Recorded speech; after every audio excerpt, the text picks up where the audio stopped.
ही दृश्य आपण बघतोय, ब्रेकिंग न्यूज आहे यावेळची। एअर इंडियाचं विमान क्रॅश झालेलं आहे, त्याची ही दृश्य आपल्याला बघायला मिळत आहेत। एअर इंडियाचं विमान कोसळलेलं आहे। आमचे प्रतिनिधी प्रशांत लीला रामदास यांना विचारूया। प्रशांत, काय अपडेट?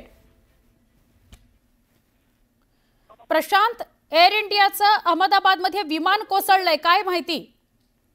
बरोबर, ज्या पद्धतीने माहिती मिळते, अहमदाबादमध्ये एक एअर इंडियाचं विमान जे आहे ते अपघात झाल्याची माहिती पुढे आली आहे। प्राथमिक माहिती आहे, अजूनही या संदर्भात स्पष्टपणे पूर्णपणे माहिती पुढे येताना आपल्याला पाहायला मिळत नाही। पण अहमदाबाद विमानतळावरती उड्डाणादरम्यान हे विमान अपघात झाल्याची माहिती पुढे आली आहे। महत्त्वाचं म्हणजे जर बघितलं, हे एअर इंडिया विमान आहे अशी देखील प्राथमिक माहिती पुढे आली आहे। आणि या एअर इंडिया विमानामध्ये सध्या 100 प्रवाशांची नोंद असल्याची ही सध्या प्राथमिक माहिती पुढे आलेली आहे। अजूनही कोणीही या संदर्भात स्पष्टपणे बोलण्यास तयार नाही आहे। पण महत्त्वाचं म्हणजे ज्या पद्धतीनं माहिती मिळते की एअर इंडियाचं विमान जे आहे ते क्रॅश झालेलं आहे, या घडीला सगळ्यात मोठी बातमी म्हणावं लागेल। अहमदाबादमध्ये विमान क्रॅश झालेलं आहे आणि यामध्ये किती नुकसान झालं आणि काय किती प्रवासी होते या संदर्भात अजूनही स्पष्टपणे माहिती पुढे येत नाही आहे। पण या घडीला हे अत्यंत महत्त्वाचं आहे की अहमदाबादमध्ये एक मोठा विमान अपघात झालेला आहे।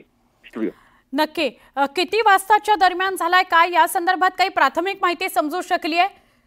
प्रवासी विमान होतं काय? नाही, या संदर्भात ज्या पद्धतीने माहिती मिळते की साधारणतः हे अहमदाबादमधून विमान उडालं होतं आणि हे विमान अपघात होत असताना ज्या पद्धतीने माहिती मिळते की साधारणतः आज जर बघितलं तर हे अहमदाबादमधून विमान उडणार होतं आणि त्या संदर्भात जर जी माहिती पुढे आली आहे, हे टेक ऑफच्या दरम्यान ते उड्डाण घेत होतं तेव्हा हे विमान अपघात झाल्याचं आणि या विमानामध्ये 133 प्रवासी हे आहेत अशा प्रकारची माहिती पुढे मिळते। गुजरातच्या अहमदाबादमधली एक मोठी घटना आहे। घटनास्थळी फायर ब्रिगेडच्या चमू देखील दाखल झाल्याची माहिती आहे आणि ज्या पद्धतीचं दृश्य आपल्याला पाहायला मिळते